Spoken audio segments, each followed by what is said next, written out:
his name and he appears. I believe in Joe Hendry. Yo, what's poppin', all my peeps? It is I, your host with the most, Renaissance man who always thinks he can, and your champion of the peeps, Patty Pitts, back in the Yard of Streams for another edition of Pitts and Sara's Wrestling Show, where we take no nights off. And it's not just me, Patty P, here in the Yard of Streams. As always, I'm joined by the best of the West. You can't forget about Sara Marshall. What's popping, girl? Hey, yo. Hello. Hi there. Hi. Better wave? I It's guess a better so, but it's wave still than just last weird. time? I still don't like it. It's just weird. It's the wrist. That's what it is. It's a wrist right. I guess. Tough. It's tough out here. How we doing? How's the holiday season? Fastly approaching. You're festive with your green shirt. I guess so. Yeah. Is our Christmas shopping all done? No. Okay, right. I still need a gift for my brother-in-law. So that's a little tricky. I don't know what to get him. Is he a video game guy? Yeah, but like he has like everything, you know? Like he has every system, every game, whatever. So it just, I don't know. I don't like to get people things that are super obvious either, you know? Like if this is That's something true. you would buy yourself, I don't necessarily want to get it. Get it for you. Yeah, so I don't know. I've had the same approach to my gift giving for work because now I have to buy my coworkers stuff. That's a weird thing. I have a coworker who loves cooking, and so I bought him the WWE cookbook Oh my God. because he's the only one at work who will listen to me about talk about wrestling. Him and I actually got into a really good conversation about wrestling and movies because of the Mariah May Timeless Tony Storm feud, because that was at the height of it. And with all the callbacks to the old movies, black and white movies, I was talking to him about that, and he started telling me about that. It was just like, so he listens to me when I talk wrestling, compared to the other peeps in my life who diverted into like another conversation. So I got him something nice, and I still don't know what to get other people though. I'm struggling on my the nieces and nephews are tough to me. Yeah, for me it's tough because my nephew gets like everything he wants. So yeah, that's basically it's like, so what do I get you, even though you get everything, you know? Yeah, I'm right there with you. Let's hear from the peeps. Talking about peeps, we got Sophia, who is getting a John Cena farewell tour t-shirt. Very and she's nice. Gonna be repping it during it. We love it. I actually got to go on to WWE shop after this because one, nephew gift, but two, obviously it's not going to come in time for Christmas, which makes me upset, but they are reselling the DX with the like 06 version shirt with the two little characters on the pectorals. I want to see if they have the one without the Christmas hats, because that shirt was awesome. Yeah. Wasn't allowed to get it either when I was a kid because it had the mooning, but like I'm 28. I'll moon you if I want, or my shirt will do it for you. So Pat, nice Lakers hat. Sara, nice Superman costume. Thank you. Thank you, Nathaniel. You also cannot wait for Adam Copeland to return to team with FTR. I mean, yeah, that's pretty much an obvious, and I'm happy that you're happy because I really could care less. I just want to see the Death Riders kick ass. And FTR is pretty cool too. David was popping, and Lanice, hello to you. Nice little AV you got there. Hottest couple in WWE at the moment. Might be winning some awards because Sara, it is award season. Time to recap the year that was 2024. We're going to be giving our best ofs on this Super Show No Nights Off edition. So, we're not going to be hopping in a car today. Mhm. The Wrestleverse is going to be coming to us because we're going to be acknowledging the Wrestleverse today with our awards. But that's not the only thing we're going to do. We have to have some continuity, Sarah. All right. And that is with our favorite segment of the year. See what I did there? Don't be a lemon, be a rosebud. Don't be a lemon, Sarah. Be a rosebud. Ouch. All right. Rams. It is time for our lemons and rosebuds. Lemons are our least favorite things in wrestling this week, and rosebuds are our favorite things that we saw in wrestling this week, whether it was on a show, a podcast, or even just a social media post. All right, we're going to tell you what was our favorite and least favorite. And Sarah, it's time for me to stop royal rambling and you to tell us what your favorite thing in wrestling was this week.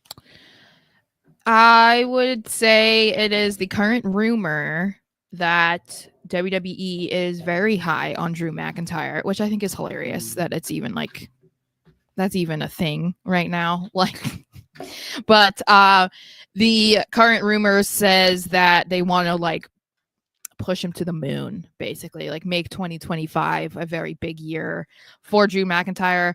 And some might say, what do you mean? Didn't he just have that this year? Well, yeah, but also You keep going. we also have to remember he won the World Heavyweight Championship for 5 minutes and 46 seconds. That is that really peaking? You know what I mean? Like I would say if he had a phenomenal year, but he should be champion at some point next. Oh year. yeah. So No, if CM Punk did not come back to WWE, I truly believe Drew McIntyre would have got his moment at some point. But yeah, I mean, this was only a teaser, a little taste of what we could see with Drew McIntyre. He's operating on a level I didn't really ever expect out of him. So I'm for it. I love it. Yeah, and he's continuing because he's even trolling Kevin Owens on Twitter now because being like, "Oh, can I look at your did steal his homework?" idea.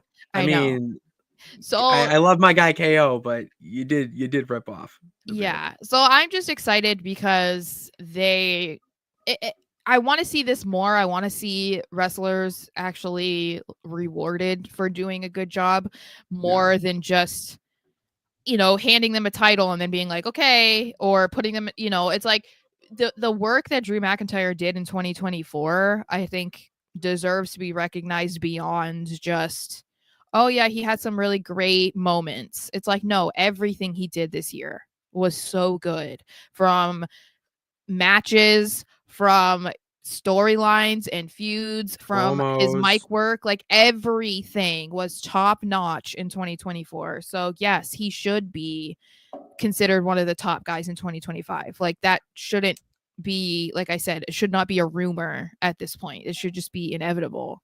So yeah, I'm excited to see what exactly that entails. I feel like he dealt with enough heartbreak in 2024. Jesus, Yeah. both in the Wrestleverse and in reality. Mhm. Man's gone through enough heartbreak, so Yeah. I would like to see him get that opportunity in 2025. My rosebud is not WWE. It's actually a return. Kenny Omega is coming back to AEW. Thank Christ. Okay. If there's anyone to be a legitimate threat to the Death Riders, it's Kenny Omega. How long has he been gone? He's been gone over a year. I don't know if it's been that long. It's been a long time or close to it. It's close to a year. I'm going to look. Because, yeah, please do. Because his last involvement before the whole elite bullshit was with the Golden Jets, his tag team with Chris Jericho. What? He last appeared on AEW television in May when he gave a health update and was attacked by the elite. Yes, that was the last like time that he appeared, but the Mhm. last story involvement that he had was with Chris Jericho and their tag team, the Golden Jets and whatnot, and he was sucked in that vortex. So it's been a while. I am so excited to see him back because we need like this is crazy to compare, but like a Cody Rhodes. You need like a Mm. face of the company that everyone is screaming and cheering for Yeah. when they walk through the curtain. Mhm. You know, you don't have that right now with anyone like Osprey. Yes, you do, but he kind of needs to be where he is with the Continental Classic and the Mhm. Kyle stuff. Like that's more important at the moment, where you don't have a legitimate threat after Hangman and Jay White and I keep forgetting. Oh, and Orange Cassidy. Mm. You don't really have anyone else after that that is a, you know, real legitimate threat Mhm. to the Death Riders, Mhm. which is good on the other side of going to make the Death Riders that much stronger and more feared, Yeah, but it whatnot. can also make them boring if it's like That's the thing. Yeah, yeah. they're already getting dragged for the disinfectant stuff, which I mean, watch Attitude Era WWE. Well, It's pretty if much we also need to remember who's leading the Death Riders. John Moxley. Yeah, and I he's a just weirdo. So he's gonna do he's weird a sick stuff. fuck. Yeah, He's a he's a sick weirdo. fuck. So like what do you expect? Like look at his matches. That's the thing is like can you He was really a complain? Like he's weird. Like do you he's remember weird, bro. do you remember the period of time? There was like a 4-month span of Dynamite where Mox was bleeding every night. Yes, that became like a joke because it was just like, oh, you left WWE so that you could just bleed every night. Like that's what you really wanted. It was like Just Crimson it Mask. was like he was Just turned on by it. That was when it was like, is Renee regretting marrying him? no, Is this that's what's so funny. Speaking of Renee on Dynamite to start the show, where the Mhm. 3 challengers to Mox's title and Renee is interviewing them, and they're just talking about how much they hate Moxley in front of her. Yeah. And obviously, it's a show, I get it, but what is going through your mind where these dudes are just saying how they want to brutally attack and like kill essentially Yeah. her husband. Mhm. It's so funny. That's why wrestling's so awesome sometimes. All right, well, it can be not awesome. Switch, come on. It's not switching. There we go. Good job, StreamYard. Yeah, Sarah, what did you not like this week? Because we did talk. Well, as I told you beforehand, if Final Boss is here, I'm sorry, but you might want to check out for a bit because I'm gonna trash your boy. But the rumor, and I have to say rumor because it's just coming from WrestleVotes, and WrestleVotes is not somebody that is known for being correct 100% of the time. Okay, so this is just the current rumor, and that is that WWE is contemplating creating a tribal chief championship to introduce for the Roman Reigns Solo Sikoa ongoing feud that is basically going to be officially kicking off at the Netflix debut. And the initial response from people when with just that is no. We don't need this. We don't want it. They have the Ula Fala. Like they don't need this because obviously when we're talking about something significant and something significant in this feud, it's the Ula Fala. The whole point is that that's what they're fighting for right now because they're both going around and saying they're the tribal chief. Obviously, that doesn't hold much weight unless you have the Ula Fala because that has significance in their culture. So it's like, if that wasn't involved, then sure, maybe introduce a championship or something, because then it would be like, okay, that's making this more official or legitimate, whatever. But the whole thing is fighting over the Ula Fala. So the idea of bringing in something else that is supposed to represent that makes zero sense. It makes Um, no sense. I don't agree with it. there doesn't need to be another championship involved. The Rock is really skating on thin ice with this People's Championship he's carrying around, and Mm-hmm. I really believe that it's only being allowed, one, because he's the boss, but two, because it was gifted to him by Muhammad Ali's wife. Can't really disrespect her, so he's Right. probably trying to play that off a bit. But that's it. All right, like we're not AEW where the FTW championship can be floated around and it's not sanctioned or whatnot. Like Mm-hmm. this is WWE. You're on a different level. All right, it has to make sense in some way, shape, or form, and this does not make sense. Well, and that's where more people were bringing it up. So it's like the initial reaction, as I said, was no, we don't need this. And then after people were like thinking about it, including me, you're like, this is a Rock move. This is what The Rock wants for WrestleMania or whatever he's trying to do, right? Even though he's allegedly not even signed on to do WrestleMania, he is probably behind this idea because he's already carrying around a fake championship. So, of course, he would want to introduce another one and something that he could then carry around that isn't the Ulafala and that they could fight for, which to one extent, I'm like, cool, that's fine because like I don't want him fighting for an actual championship at Mania if he's going to be there. I don't want him in a match against Cody Rhodes for the undisputed title. I don't want him against Gunther for the world heavyweight or whatever. Go ahead and give him a fake title to fight for. But this is the thing is like,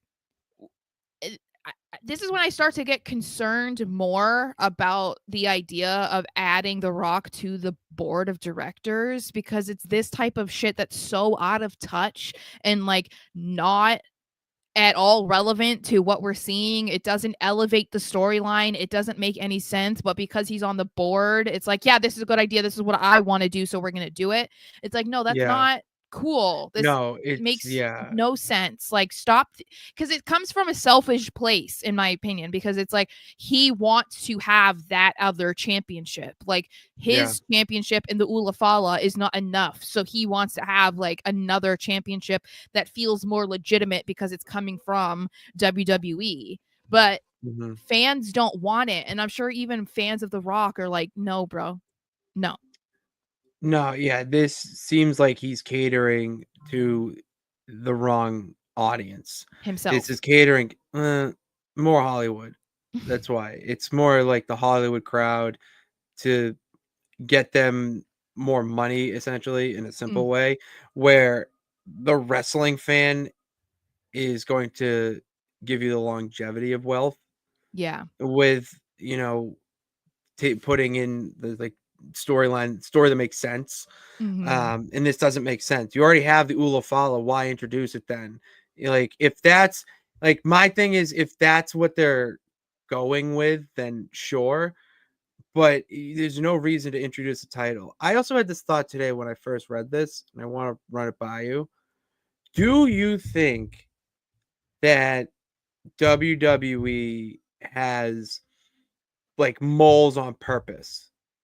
Like, I don't know, like I would say like spies is a just blanket statement of people that they leak info to try to see, okay, that's wrong. I know it's wrong. And they did it. All right. So they don't believe them, whatever. Like, do you see that? I think I think so. But then I also think that in this type of situation that they probably wanted this information leaked to see the reaction from fans. So it's not even something that they necessarily want to do, but it came up in a meeting or it was an idea. And, so then it's easier, I think, for them to be able to decline an idea if they can say, oh, well, the fans are not into it. Like there were no positive responses to this. So we have to do what is best for the audience. And it's not even like in this situation, oh, we saw some people that didn't like it and there was people who did. We can't listen to both sides, so we're just going to do it anyway. Like this, I didn't see a single positive response to this idea. No, I didn't either. So to me, that means no, you don't do it, because this isn't just fans expressing their opinion and they're booing something that you want them to boo. This is like, no, you wanted to throw this idea out there, see what the fans said to it. And it wasn't a split response. It was universally no. So to me, it's like, I could see them doing stuff like that. But I do think that there are people who have legitimate sources that do give them information. But obviously there are certain things that they aren't trying to lock down, because I feel then you would make your circle smaller of who knew big information that you knew would not be leaked out. This feels like something that if this was legitimately talked about, they wanted this out there.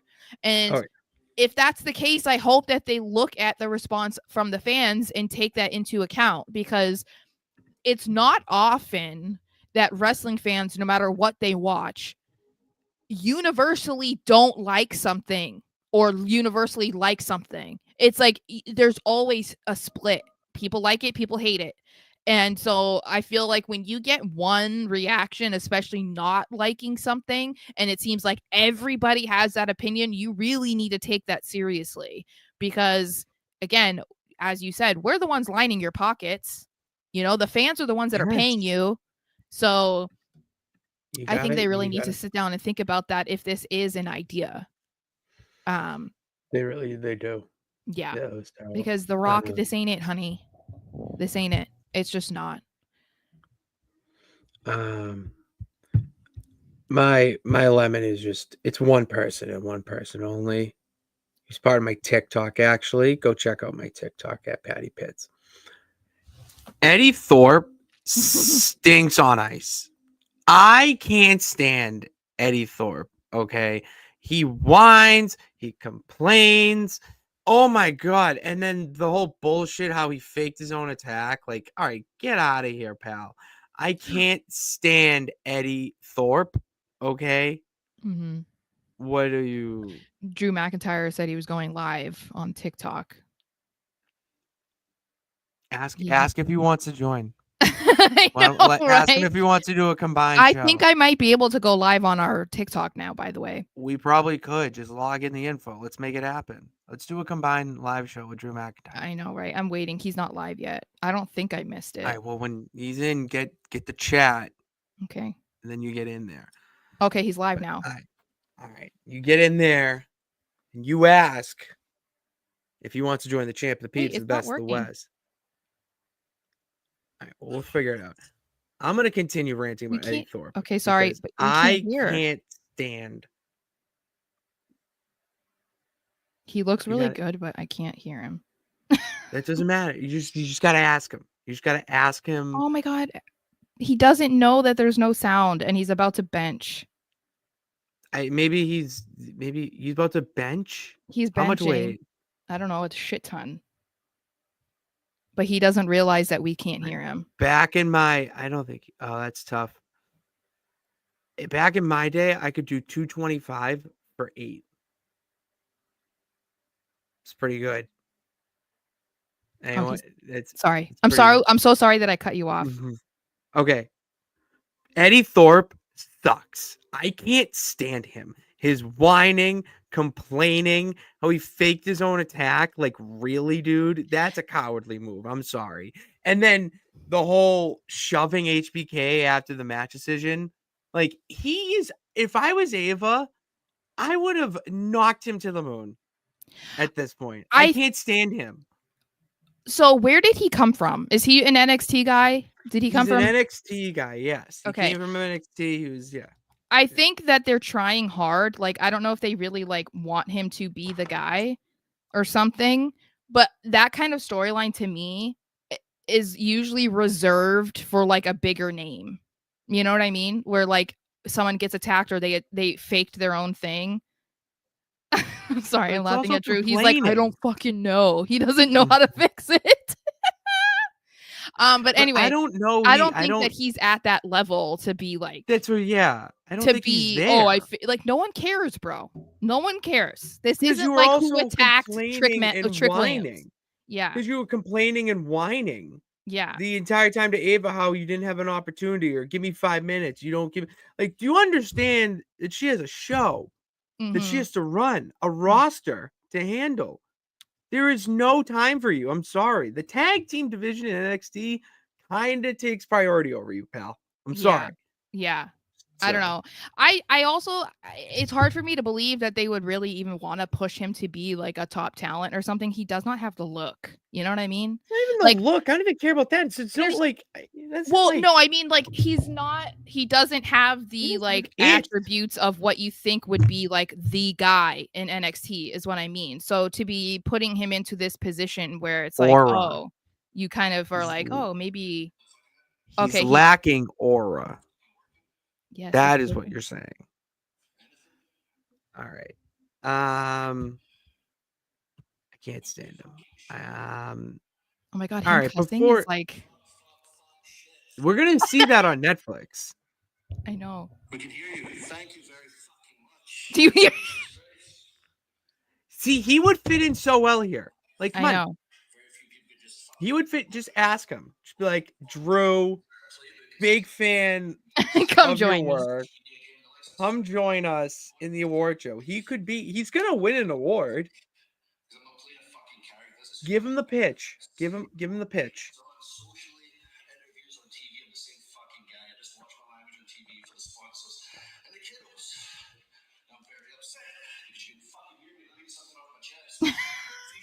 I'm sorry, this is such bad timing. Terrible. He is all pissed off. He's a pissed off Scot. He walked off the set at Busted Open. I loved that though. Apparently, I am loving WWE was fans of that too. yeah. Well, I think that he was supposed to walk off, but if we're No, they was unscripted. oh well, still It came out. It was unscripted. All right. Topic at hand. mhm. Who should main event the debut of Raw on Netflix? Drew swearing in his TikTok in Sarah's video. Swearing we want to see that more because it's actually pretty good. Yes, I'm gonna screen record it so that I can see. And then, so who should main event that move to Netflix? It should be Seth Rollins and CM Punk, mhm. or the tribal combat match between Solo Sikoa and Roman Reigns. And that is the current rumor of what will be main eventing. But right Michael now. Cole did say at the Mhm. kickoff show Mhm. that Seth Rollins, CM Punk, your main event. And see, this is the So. thing. I think that it probably isn't locked down yet.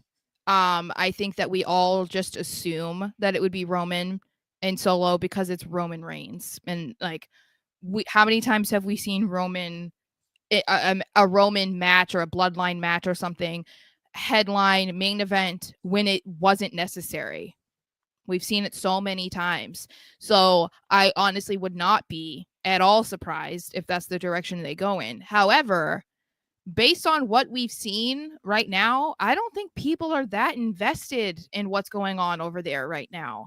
You know, it's been a long time coming and it's not like the hottest storyline right now. And I'm not saying it's like not no one cares about it or anything, but I feel like it's getting kind of old. Like we need The Rock, something with The Rock to spice this up a little bit. I think people are more invested in Cody and Kevin. And now that we're seeing the official start of Rollins and Punk, people are way more invested in that. And if that keeps going, obviously we know they did a double taping and there's only like one Raw or two SmackDowns before the Raw debut. A lot would have to change for that to make Roman the one that people want to see in the main event. I wouldn't be surprised if that's what it is. I also wouldn't be surprised, as some people have said online, if they do that bullshit of, oh, there's a triple main event. It's a double header main event to try and make it seem like they're all treated equally. I didn't But think of that. that's not, it's not the same thing. It's not the same thing. Whatever match goes on last is considered the main event. And And this is still a Raw. So it's not treated the same way as like a PLE. And if you go on a PLE first, and it's like, okay, so you are, have to kick it off. It is a double sort of, but yeah, but I know what you mean. an episode of Raw, this one might not be handled that way. So it's like, it's going to be whoever goes on last is the main event. And I feel like at this point, we can say, or at least I can say, I think it would be a mistake for it to be Roman and Solo. I think it needs to be Seth and Punk. Well, I have a gut feeling that it will end up being the tribal combat because a certain someone is going to electrify the arena. The Rock will return to make some storyline push towards his involvement in this whole bloodline saga, bloodline civil war, actually. It's Raw on Netflix. You have to have The Rock there. I mean, every name under the sun is going to be there. I would say the thing that's interesting about that, though, and I agree. I feel like I just said, I feel like we need some sort of twist or something to kind of get us interested in this again. But when we've been talking about The Rock recently, we assumed that he's going to be going after Cody. Cody is probably, I assume that they're going to try to get him to be on the Netflix Raw, even though they're selling that he has like, cervical damage and whatever. But it would be interesting if The Rock came out with, during the Roman Solo thing, if the end game is for him to have something going on with Cody, because then how do you tie Cody into that? I don't think you do at this point.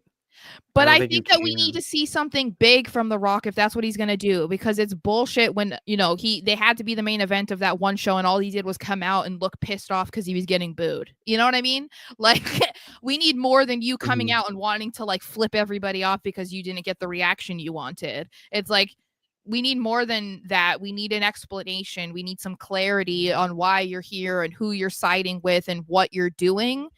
Otherwise, it's like, if that's really the only reason you made them the main event, it feels like a miss to me. But it does. If The Rock doesn't show up, it is definitely a miss for sure. Let's get some comments before we hop into our awards. Hey, happy holiday to you. Thank you. Happy holiday to you too. Sarah, do you want to buy the People's Championship?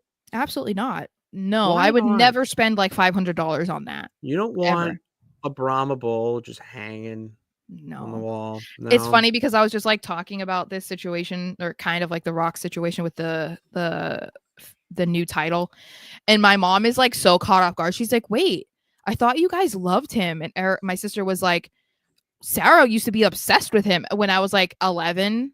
And I'm like, correct. Yeah, times have changed, Mom. Yeah, they don't. They have not been caught up with the current product. No. I mean, my sister knows, but not my mom.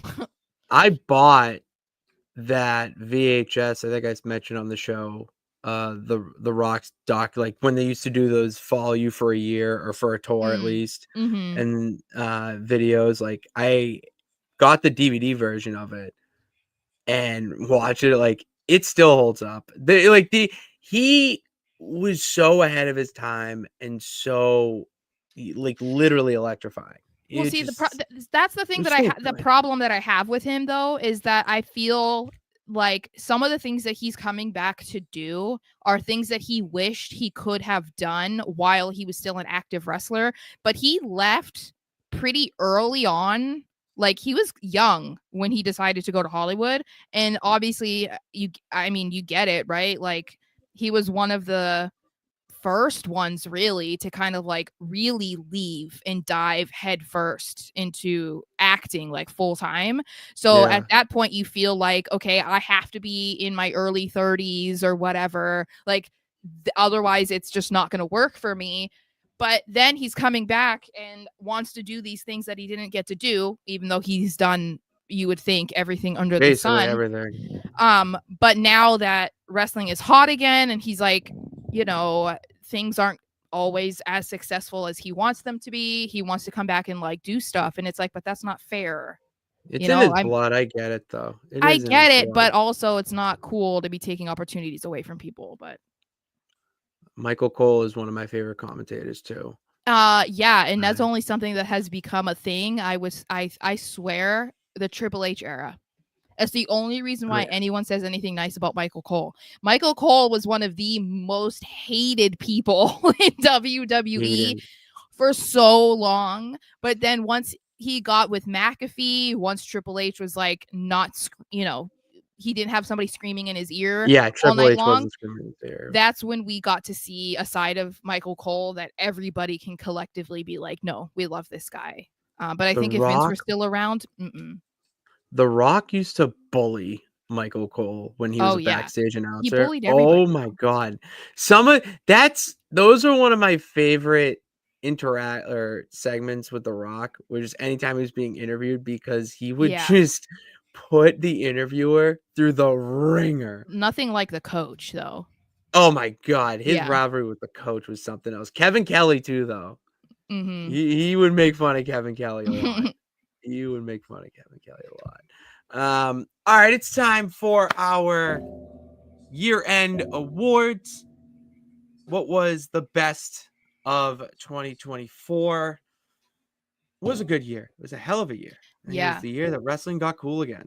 That's what we're gonna say. It definitely got cool again. People, just Netflix.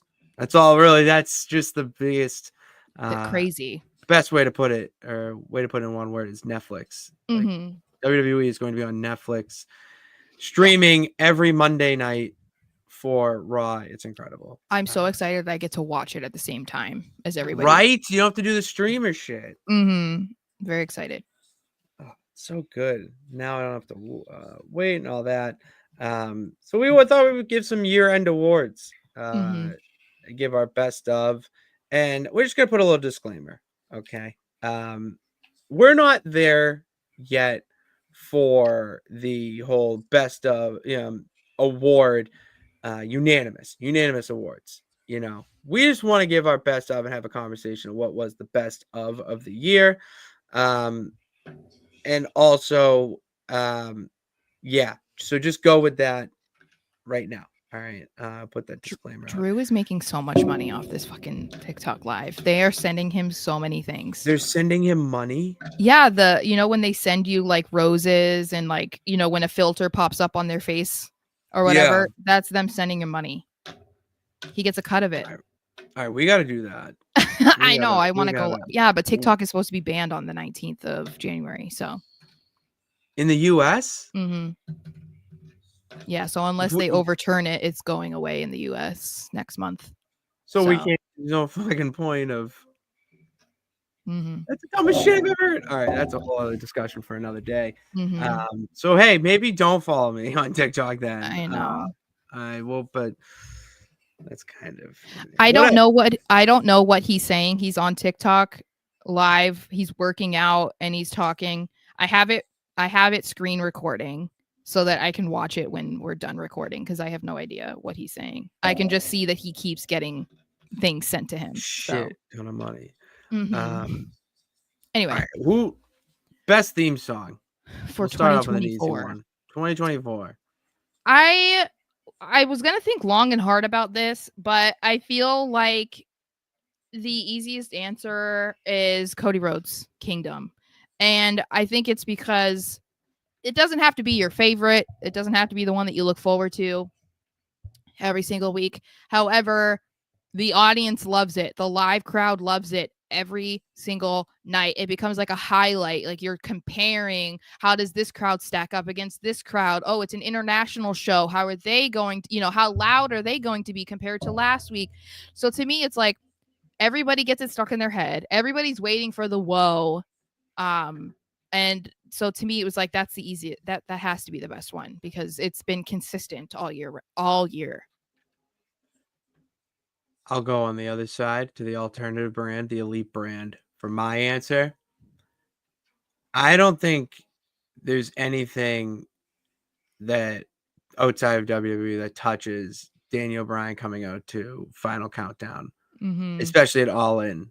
Like that was absolutely electric, and the crowd involvement similar to Kingdom when Cody comes out. When the crowd sings back, it's the Final Countdown as he's on the rope and doing his pose. That, like, when you think of wrestling entrances, you need moments like that, and it just perfectly captures it. So I would also say, and you'll be surprised about this, but I feel like it would be bad if we didn't mention Jay Uso. I just feel, me, Oos. yeah, I feel like you have to give him a shout out because it feels like, he got moved to Raw and he debuted his version of what the Usos song was. And the crowd eats it up every single night. So it feels like you can't not mention that, No, you can't.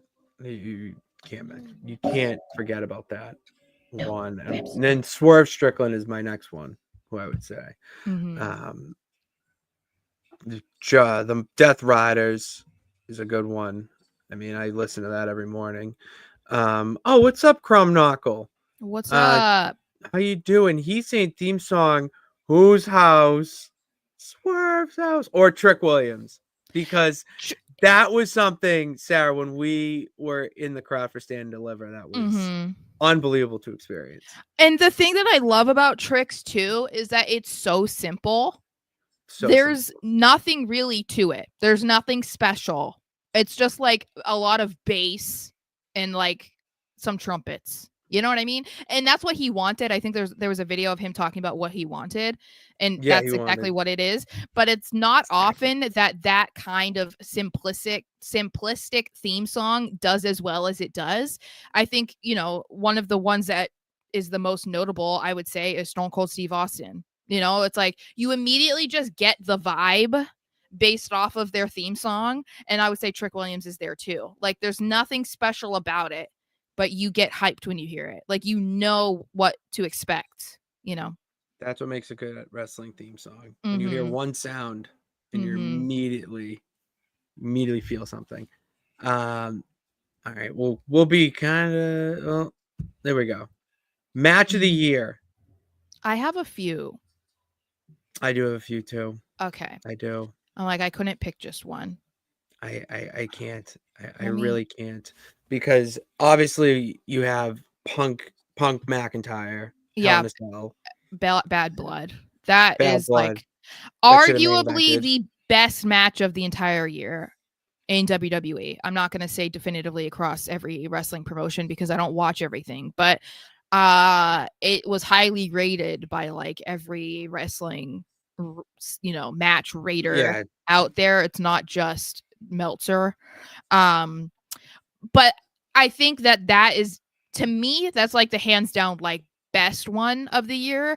Not even just not it's because of all of the aspects that make a wrestling match good, because mm-hmm. the storyline, the feud, the wrestling, the storytelling, like the everything that they were doing, it felt purposeful. They weren't trying to just do things for the shock value or to have Mm-hmm. like a highlight reel of, oh, look, he did a backflip here and he landed here and he did this. It was like everything felt like it had a purpose. And so Yeah. to me, it's like you couldn't ask for a better, like, that is the epitome of professional wrestling, to me. There's that. I mean, you could say night one main event of Mania. That was incredible. I have night 2.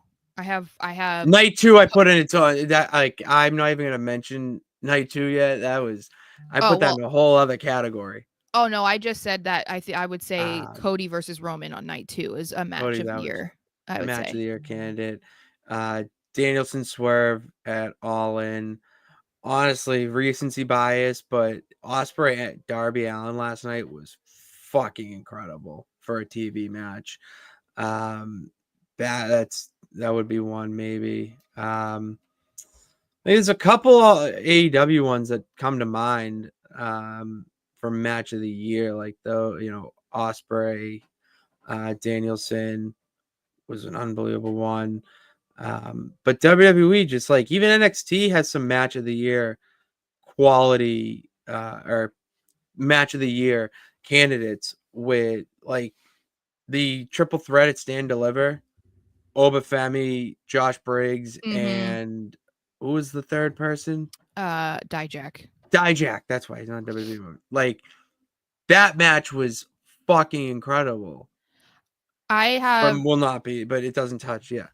I have two more. I just have Gunther versus Randy Orton at Bash in Berlin. I felt like that was a really good match. And for the women, I would say Bayley versus Io Sky at Mania 40. Yeah. I think that was a really good match. Another one that had like strong storytelling, you know. Very strong storytelling. That was match of the year candidate. Yeah, that was mine. Show of the year. And by show, we mean promotion / brand. Well, I think we agree. Yep. NXT. Hell yeah. It's not even close. NXT was the easiest watch of the year. Every week, you knew you were going to get a good show. You wanted to, it left you on the edge of your seat, wanting more for the next week. HBK is a mastermind.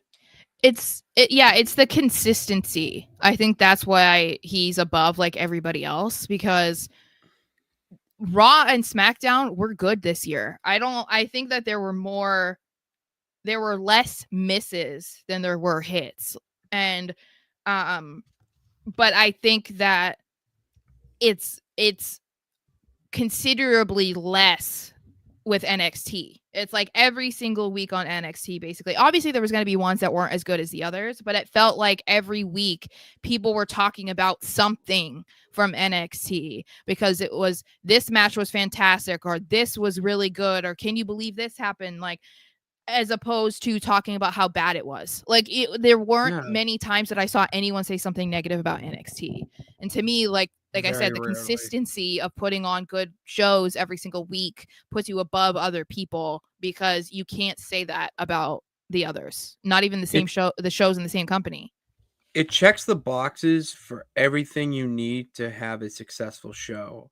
A stacked, hungry roster, a GM who isn't just a personality head, but a character you can also support and get behind. A tag division that isn't ignored, and a women's division that is left on the sidelines. You know, like, it felt like in a championship picture, a main event picture, where it doesn't feel like everyone's being recycled.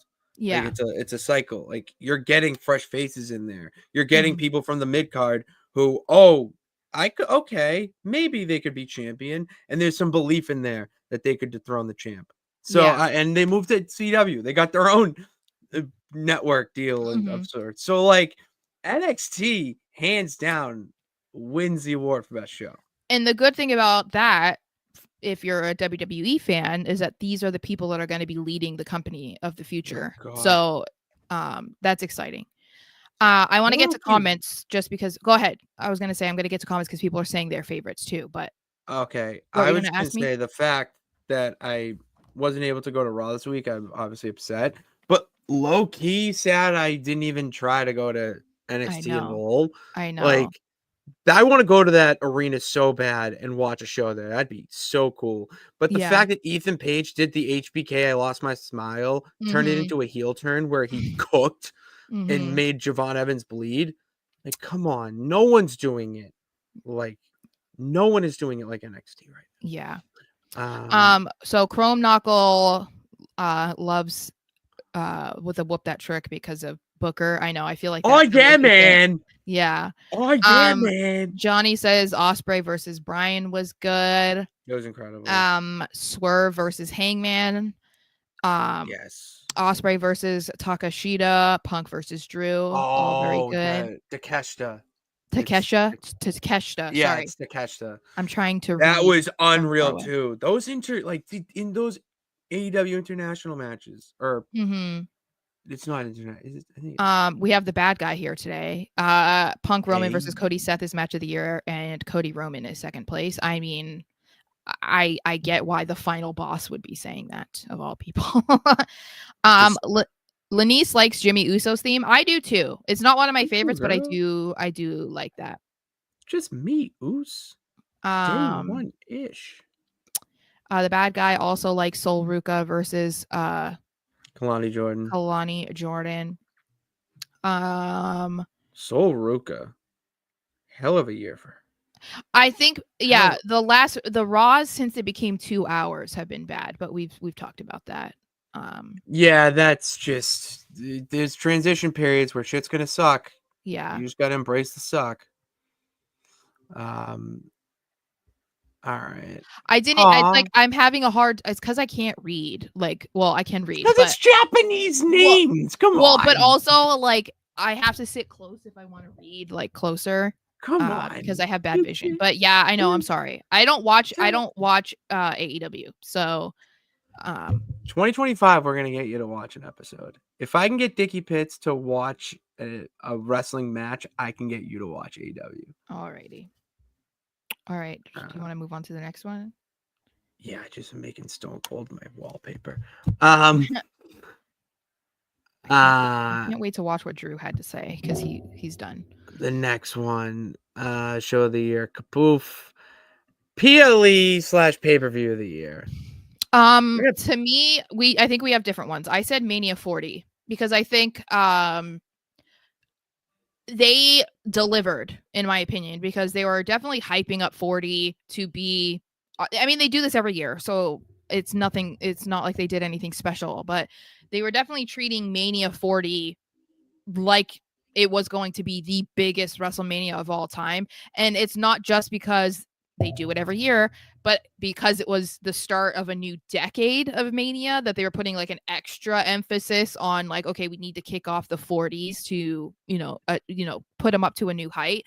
And for me, like there were some matches that we didn't love, but I feel like I was looking forward to nearly every match on both nights. And so to me, it's like, okay, if I'm looking forward to the matches, I'm invested in the matches. Most of them were really good. To me, that's like the best of the year. So I would say Mania. And I think a lot of people have gone back and rewatched Mania 40, which again, that says something about the quality of the show. Because if you can go back and rewatch it, that means it's pretty good from top This to early bottom. on, yes. Mm-hmm. I was gonna say Backlash in France. Mm-hmm. Crowd involvement was absolutely incredible. That's my reasoning. Mm-hmm. And then All In was a hell of a show. I think it was AEW's best pay-per-view of the year. Yeah, easily. They had the best crowd. And I personally loved All Out, but that's because it took a dark turn where we saw a change in the it All Out felt like the change in vibe of the company was happening. Like we were sensing a shift. So And yes, I wanted to bring that up too. The AJ Styles chants. I never get sick of that. At Backlash. So good. That and the Cody Rhodes. Yeah. Cody Rhodes. I know. So good. Chrome Knuckle also says AEW Revolution was his favorite. He says he's biased. No, but I get it. Like I think we all Ospreay but did steal the show. I was very impressed with that one too. I feel ya. Okay, I don't know if you've been here when we've talked about the drama around that match. Oh my god. But girl. My sister is a huge Drew McIntyre fan as well. But she's a little bit more emotionally attached to Drew. Yes. And so I called her when he won the title because I was like, oh my God, because she was watching it at home. And I was like, oh my God, girl, like whatever. And she's sobbing because she's just so happy for him. She was like, finally, like he's being recognized. He has this moment. And then Damien's music hits and I'm like, oh shit, like I need to get off the phone with her because obviously I'm there live and her watching at home is going to be delayed. And so I'm like, oh shit. Okay. I'm like, I gotta go. Bye. Like I get out. Yeah.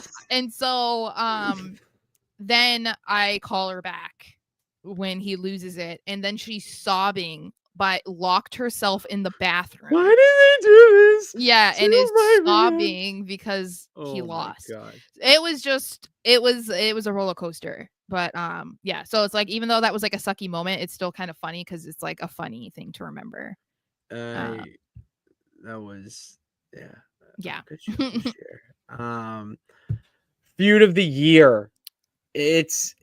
I'll let you go on about this. I feel like it's a unanimous across the board. Yes. So I'll let you kick things off with the CM Punk unanimous. versus Drew It's McIntyre. not even close. Yeah, and we'd been saying that as it was happening. We were saying it because this is the thing. Clearly, when you talk about a feud that is the best of a year, you're talking about two people, or you would assume, two people that are going back and forth, right? And I give credit to CM Punk. I'm not taking anything away from him, but I have been praising Drew so much for what he did in 2024, and this was like obviously by far the highlight. But he carried this feud for so long because Punk was injured. So Punk wasn't on the show, or he wasn't responding. He couldn't wrestle. It's like a lot of what was happening and why we were so excited about finally seeing their match is because of what Drew was doing every single week on Raw.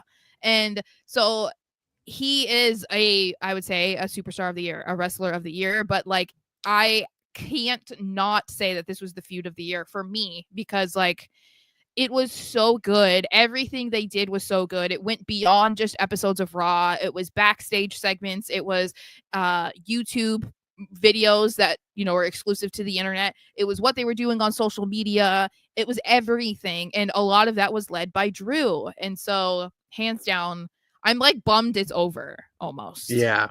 No, there was a real burnout after their feud ended after Bad Blood because it was like, oh, well, what the hell's next? Like, your emotions were so high. I agree on everything you just said. But I would be remiss if I didn't mention Hangman Swerve because that feud carried AEW for through months. 2024 for months. Yeah, that was the top feud. Sarah, the Hangman burning down Swerve's childhood home, the visual of him sitting in the recliner with the drink, I don't know if it was a beer or whiskey, that was my wallpaper. I know. For like 5 months. Yeah. And I would leave my phone obviously on the table, like out at a bar at my friend's place or whatever. And they would see that and they're like, what the fuck?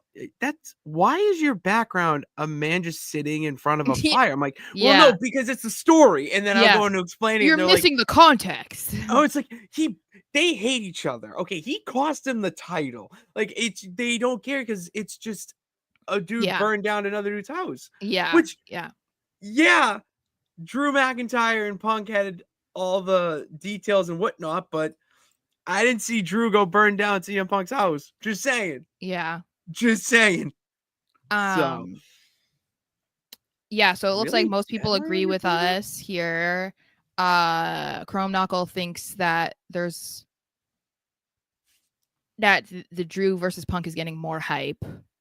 But he thinks Swerve Hangman, which, that's fine. DS wants to take everything away from Punk because he doesn't think that he did anything. He didn't even cook on the mic until he pretended he had something on his throat. I don't want to completely cook CM Punk, but I agree. I don't think that he really did a whole lot of impressive stuff in this feud. I really think it was carried by Drew. I really do. It really, I mean, he was the one that's showing up everywhere. Well, and if we're being honest, he's the one who started the feud from the beginning, because I think if we just heard about Punk getting injured in the Royal Rumble and he was going to miss Mania probably because he, had to have surgery and whatever, and we left it at that, no one was going to say anything about it being like, oh, he got injured when he was, in that spot with Drew. It was because of this. It was because of that. I mean, you're pretty, unless it's something egregious, like what happened with Big E, then you can't really blame somebody for an injury that way. It's really difficult to tear someone's tricep. You know what I mean? On purpose. So the fact that he was like, you know what? No, let's go with this. And then I don't even know if it was something that was supposed to be long term. It was like, kind of like an offhand comment, and then it just got picked up, and people were like, "Wait a second." And Drew just kept going with it every week. It really, and I said this, and I'm sticking by this. It kept Punk relevant.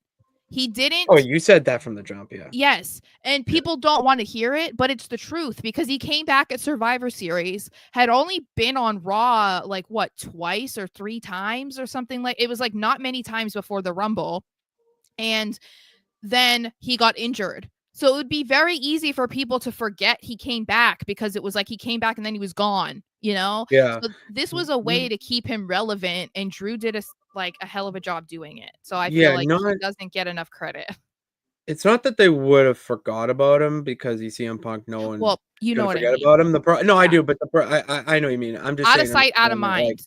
but the thing is, it gave him a direction to go Well, to yeah, when he because came back, yeah, because it because would have had people online tweeting out, commenting like, "Well, oh, who's he gonna go? He should go after the title." Well, what? No, he shouldn't go after the title. He just wants to be yeah. champion. He wants himself. Like, it gave him a direction and something to do Mhm. that actually puts what he's saying he wants to be into action.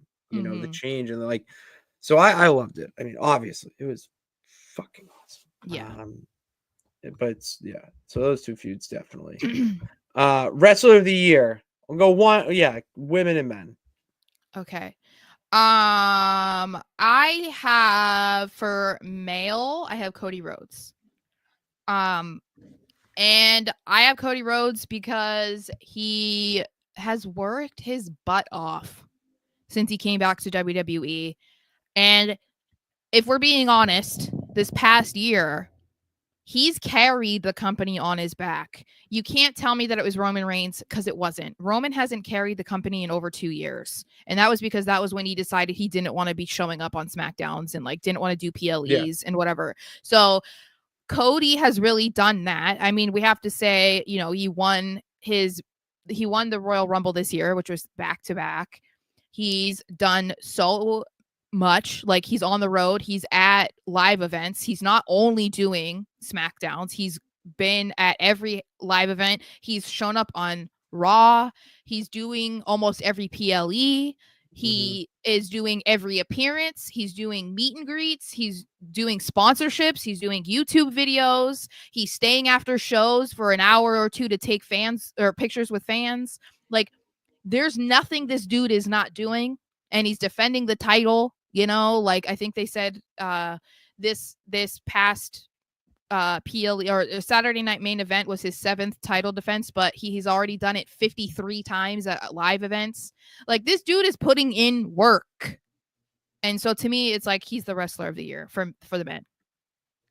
I would wholeheartedly agree that Cody Rhodes for the men is easy answer.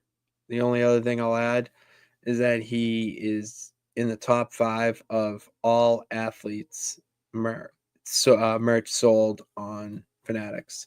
Mm-hmm. Athletes, Mm-hmm. not wrestlers. Which is Okay, huge because I that know that also tells you where wrestling is in pop culture. exactly. Now. It's we're back, baby. We're fucking back.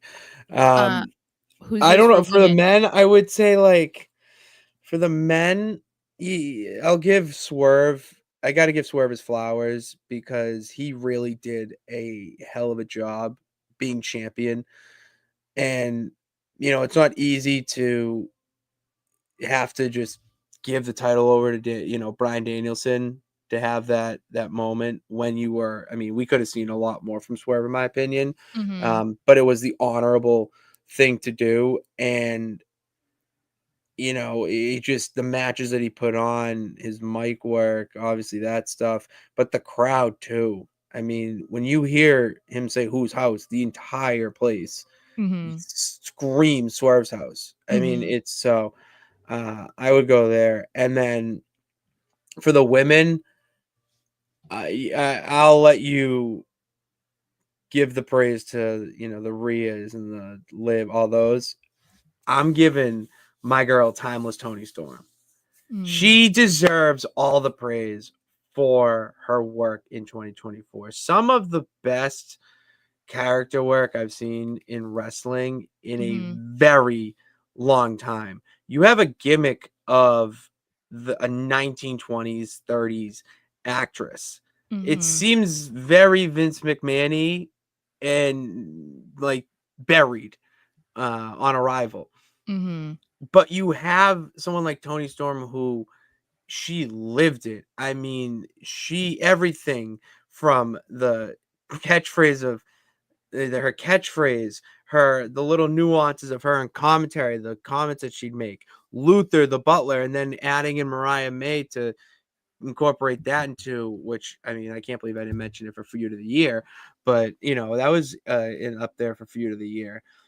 So I believe that Toni Storm is the 2024 Women's Wrestler of the Year, and she came back doing her, you know, just Toni Storm the Rocker gimmick. Mhm. But she has the thing is that she has amnesia and thinks it's her first date ever at AEW. And even that seems ridiculous, but she's pulling it off. So hats off to her. I have to be Portrait of a semi-biased. rock star, thank you. Hold on. Who's your I mean I'm a little biased, but I'm saying Liv Morgan, and that is because I think that we have seen a lot of improvement from her this year. I think that she has handled in not the most fun situation, you know, taking the title when Becky was leaving and Rhea got hurt. And then it's like, it's not been super great for her every week. I feel like she's dealt with a lot of criticism from the fans. And I think that's not fair. But I feel she's kind of hit her stride this year. And I think you have to acknowledge that because the Women's World Championship is still relatively new. So that's also important. She's gotten over on her own, and then coupling her with Dominic, everything that they have done has been so good. Like, it's definitely fizzling out a little bit right now, but I can't blame her for that, you know? So yeah, I think she deserves some credit for sure. debut of the year. Mine is so easy. Say his name and he appears. I believe in Joe Hendry. Joe Hendry in NXT, by far. That's my debut of the year because it has I think it has like the most views by WWE on Twitter of any of their videos this year. People went bananas. It was just fire. It was Easily. so good. It was historic because you had a TNA superstar main event a WWE show, which I mean, that's just nonsense at its core, shenanigans, even like, and how we got over with just the song and how it's timed and everything. It's done so well. It's kind of it's it reminds me of the come up of Zack Ryder, where very, very similar to Zack Ryder. yes, where they kind of gained like an internet cult following, and that was how they got a lot of their attention and the songs they were making or whatever. And it feels like that's what Hendry did. Like he took the opportunity to get himself over when, you know, he wasn't given that on TV or whatever, and it worked for him, obviously. So I think it's pretty cool. Return of the year. Who did I pick for this? I don't even remember.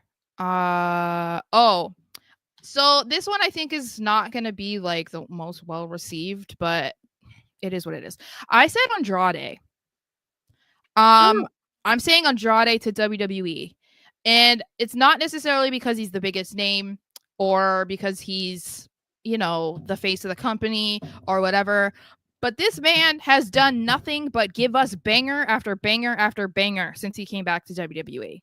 His best of 7 series with Carmelo Hayes, incredible. And that's not it. Like every match that he's had has been so good. And I wanted to point that out because I was excited. I was one of the very few people who were excited when he returned at the Royal Rumble. And I knew that he was just going to be killer. I knew it was going to be good. And so to me, like the fact that I want to sit there and watch Andrade's matches, I'm like, okay, you were one of the better returns in WWE this year because you're doing what I want to see.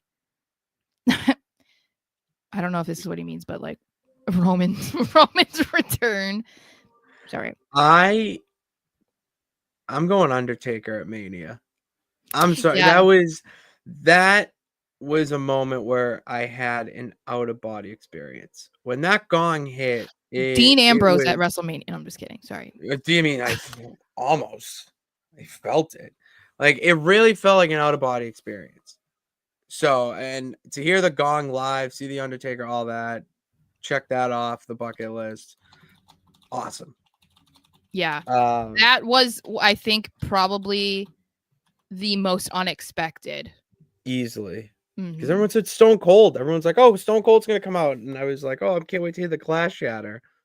Nah, it was a gong. That's what we were waiting for. We were just like waiting because there were so many rumors around Stone Cold. And so that's why I think it was kind of cool that it wasn't just like, oh, it's The Undertaker.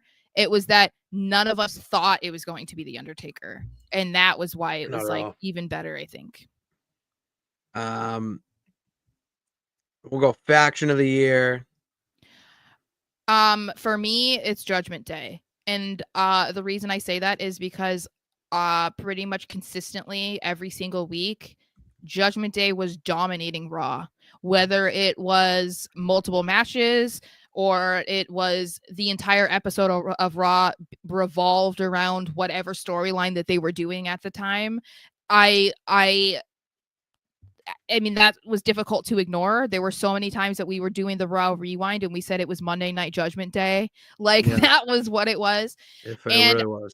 I think that they really peaked this year when we finally got to see Damian and Rhea booted out, when Dominic finally turned on Rhea and made out with Liv. Like a lot of some of that kind of stuff. They had a lot of memorable moments this year, I think. We saw the evolution of Dirty Dom, you know. So Chrome Knuckle actually agrees with me here. I am excited about that. I think it's too early to give the Death Riders the award because I see them being a fixture in 2025. So I will stick with WWE here and agree with you on Judgment Day. That's really kind of it. Yeah, that's really. I mean, I could say the Elite because it was they had a lot of they were just involved a lot, but like as I'm trying to think of reasons why to say the Elite, it doesn't compare to the Judgment Day. Like, so I kind of I was trying to too, and the Bloodline fell off too. So like, yes, I'm not gonna say the Bloodline 2.0 because I don't think they're quite there yet. They're fun, they're awesome, but they're not faction of the year material.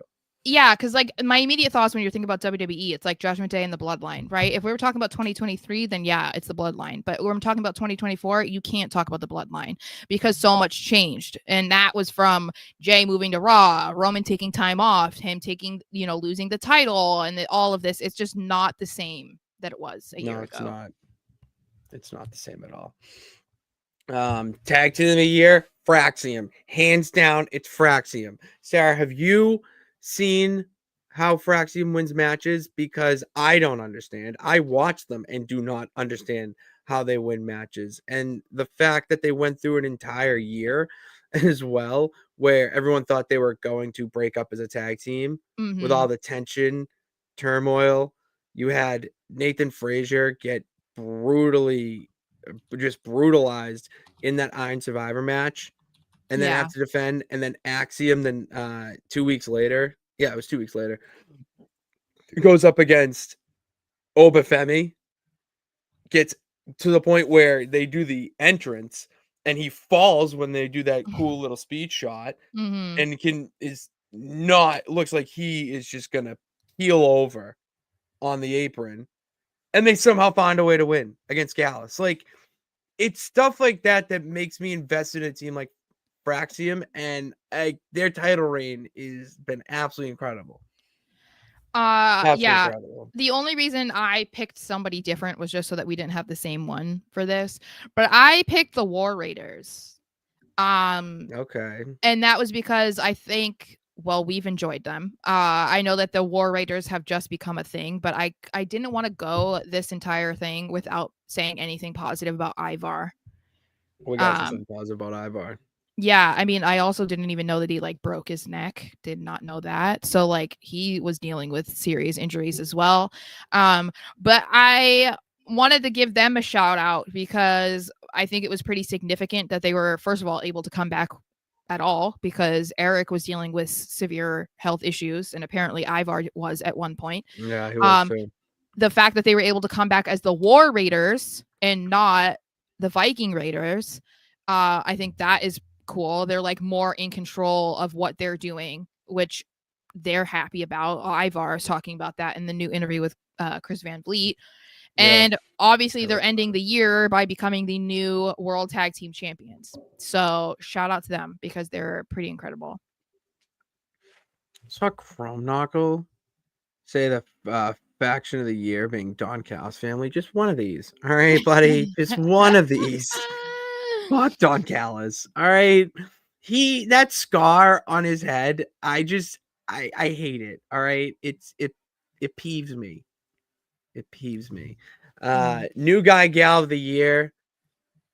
I want to say Sol Ruka, but like Jada Parker, I girl. see Sol Ruka is for me, but yeah, Jada Parker. you can't go wrong with either answer, I Oh think. my god. Like that promo she cut before her underground match with Lola Vice, where basically she just took over NXT and demanded that match. Like that was some next level shit that put you on the map. She's very good in the ring. So I'm for it. I love Jada Parker. I like Sol Ruka. Just because like I'm not somebody that is super into all the flippy gymnastics type of stuff that she does, but is what she does is so different to me. Like the way she does it is unique. It's not just somebody like, oh, she's doing a cartwheel into like a body slam or something. You know what I mean? Like she's not doing the typical stuff. She's doing stuff that I feel we haven't seen before. So to me, it's like that's a little bit more interesting. And obviously she has the hype. Like people are excited when she was able to come back from injury. So the excitement around her goes beyond just the NXT audience, I would say. Yeah, for sure. Sure. Well, for new guy, I have to say, even though he's not technically new to wrestling, he is new to WWE, and I have to say it's Jacob Fatu. Oh yeah. The addition of Jacob Fatu into the bloodline, incredible. Not even just because of just how ridiculously talented this guy is.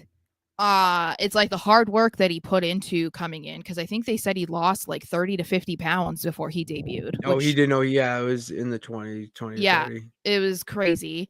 And he's already made such an impact. Then he was over with the crowd before he even debuted. You know, like people knew who he was. They knew how good he was. They're already demanding that he gets like WrestleMania main events.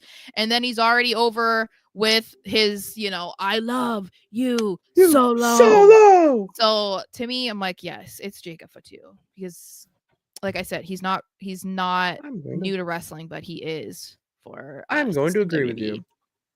Because his theme song also is an absolute banger. Yes, they did a good job with the bloodline music in general. I feel like they made that with a gun to their head. I know. It was like, you have to make a banger, guys. You can't fuck this up. It's a bloodline. Don't do it.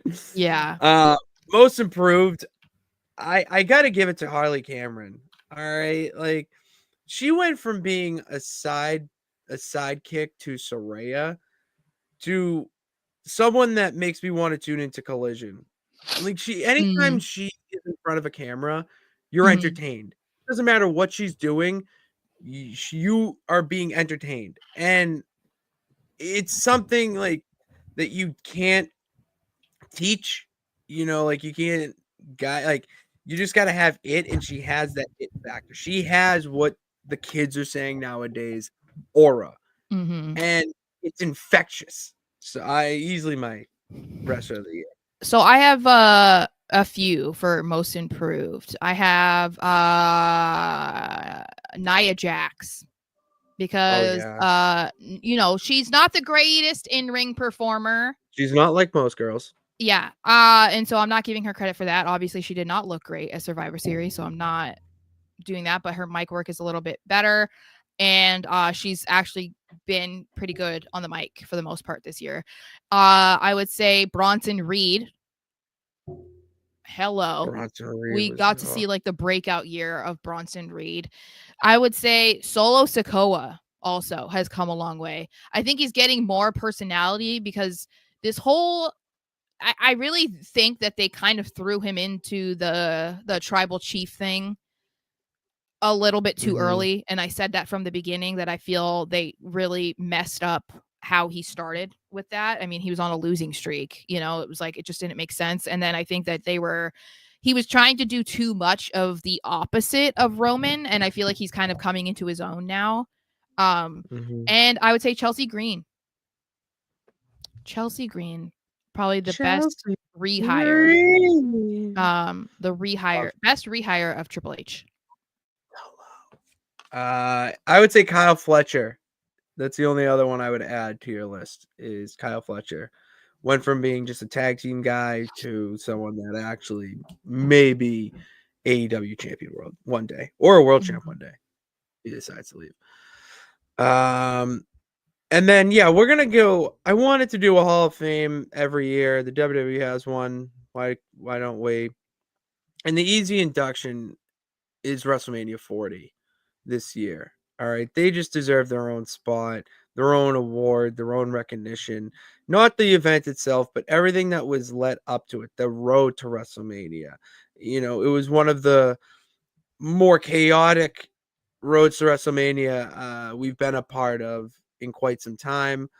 It was solidified back in August, and then DJ puts his hat in the ring, screws everything up, and then we get the We Want Cody movement into We Want Cody as champion, and Cody ending up being champion thanks to the Avengers Endgame main event that we had.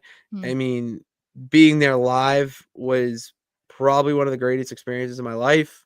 So it deserves its own spot in the Hall of Fame of No Nights Off.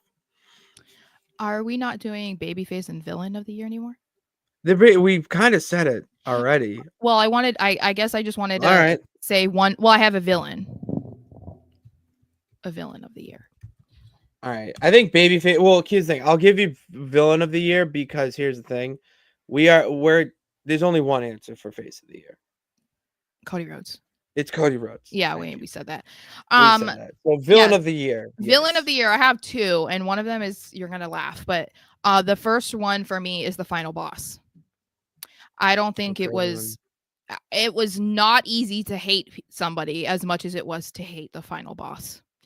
I think the pivot was the best thing that could have happened to WWE this year. However you believe that the pivot happened, I think that this is the best version of The Rock that we've ever seen. And the fact that it is able to continue potentially a year later to WrestleMania 41 and beyond just proves like how good it was, and how bought in he got once he knew that was what he had to do, to elevate the Bloodline storyline and to make WrestleMania like a big event. He killed it. Absolutely killed it. My other villain is this is one that you're gonna be like, what? CM Punk. And I would say CM Punk is the biggest villain because what he did to Drew all year round. Okay. He didn't just make Oh, this man lose fuck. the title one time. He did it to him 3 or 4 times. To me, there is no other person that could He's be like, good. other than the final boss, that is a bigger villain than a guy who made sure somebody lost a title and then continued to lose the opportunities that he was given after that. CM Punk is such a villain if you were a Drew McIntyre fan.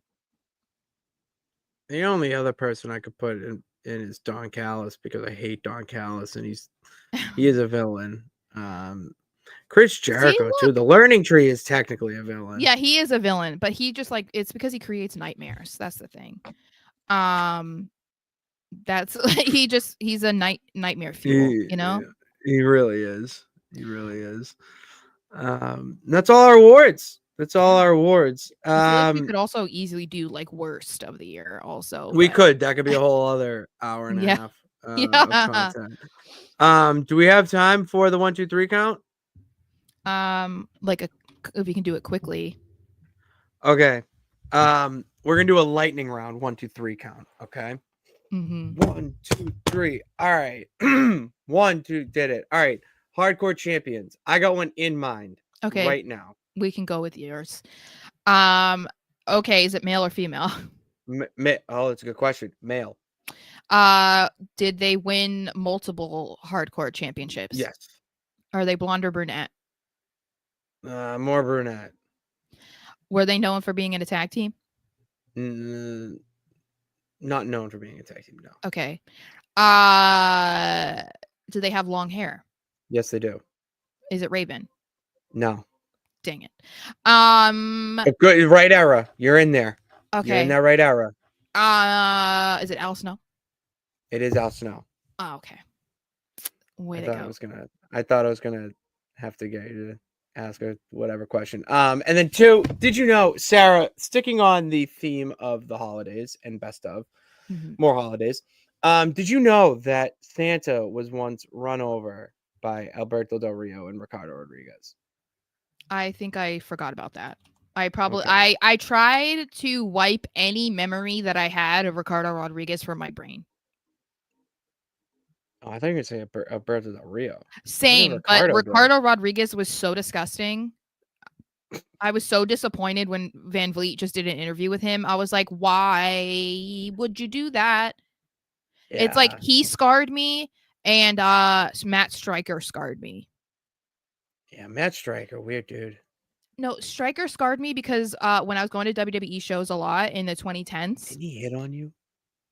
Yes, but that's not what I mean. He called me and my friend his girls, and I was like, okay. No, he was in a dark match, and he was just wearing little maroon trunks, and wasn't wearing a cup. So I felt like I was gonna be knocked jiggling out. around in there. Yep. I thought I was gonna get knocked out in the front row, with his worm, and I was like, you know what? This ain't cool. I did not sign up for this. I did not pay front row to see this. So he scarred me for life. Yeah. Oh God, that sucks, Matt Stryker. Yeah. And then 3, Bad Gal. What's next for you? All right, because I'm kind of. Can we move on from? We'll say like go to a different promotion. Like I put you in Universal. Who do you want to face? Because you're getting stale. Like what's going on with you? Who do you want to face next? You're kind of in your Hollywood era still. I'm still dealing with that. So I want to know what you want to do next. Are you asking me? In kayfabe, if you want. I just want to beat somebody up. Okay, that's all. You're doing a good job of that. You're in this weird Hollywood storyline. You have like an agent who's kind of a dick. Yeah, but I don't want to be like Hollywood Rock. You know. You were giving like Miz. Like when Miz came back from the straight to DVD movie he did and was saying he was an A-list celebrity, that's basically how you're coming off right now. Oh lordy.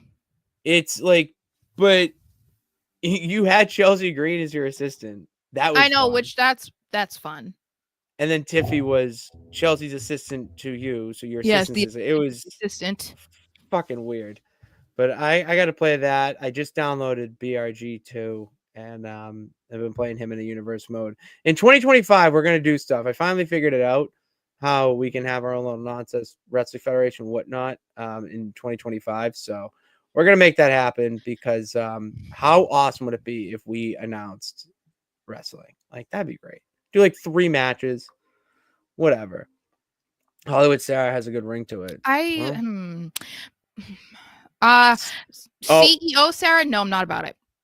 Not about it. No, I would have to come up. We would have to come up with something else because, like, even Tribal Queen is cool and all, obviously, but it's not like unique because it's based off of the Tribal Chief. So it's like if I could come up with something. Not like Captain Nonsense over here. Yeah, but it's so hard to come up with something like that, you know. I know. So it's tough living by these monikers that I've given myself. Mm-hmm. That's it. That's all we got for you guys. Thank you for tuning into this edition of No Nights Off. Make sure you hit that subscribe button. And Timeless Sarah, that is kind of that would be nice. Yeah, that's not that bad. Thank you for subscribing. And if you don't, what are you doing? Hit it and check out the videos. Check out our shorts. Check out our TikTok while it's apparently still there. Because apparently on the 19th it's getting shut down. So yeah, we'll see. We'll see how that goes. But until then, we'll see you guys. No SmackDown breakdown this week. You know what, Sarah? I'm gonna challenge. We should make a Discord. We're gonna. I know. The thing is like I'm down for these types of things. I just feel like it's hard to say if there would be enough people that would care. You know what I mean? I'd rather a Patreon though. Yeah, I mean, we can talk about it, obviously. Yeah, we'll get there. But yeah, I want to challenge everyone. There's no SmackDown breakdown on Saturday because it is the holidays. Family things come up. When you spend time with family, all right, have a conversation with a family member that you don't really talk to. Learn something. I've been doing it recently, learning things about people I really don't talk to. You learn quite a few interesting things. So go do that. Go spend some time with the people you love the most. And we'll see you on Tuesday next week, right before the holiday. Thank you guys for tuning in. Christmas Eve. Oh, is it Christmas Eve? Mm-hmm. Oh, geez, we may not see you next week because that's Christmas Eve. I have a whole party that we do. Yeah, here. so we'll figure it see. Out. Yeah, we'll figure it out. Christmas and all that. So thank you guys for tuning in. God bless. Remember that you can do it. All you got to do is try. Happy holidays.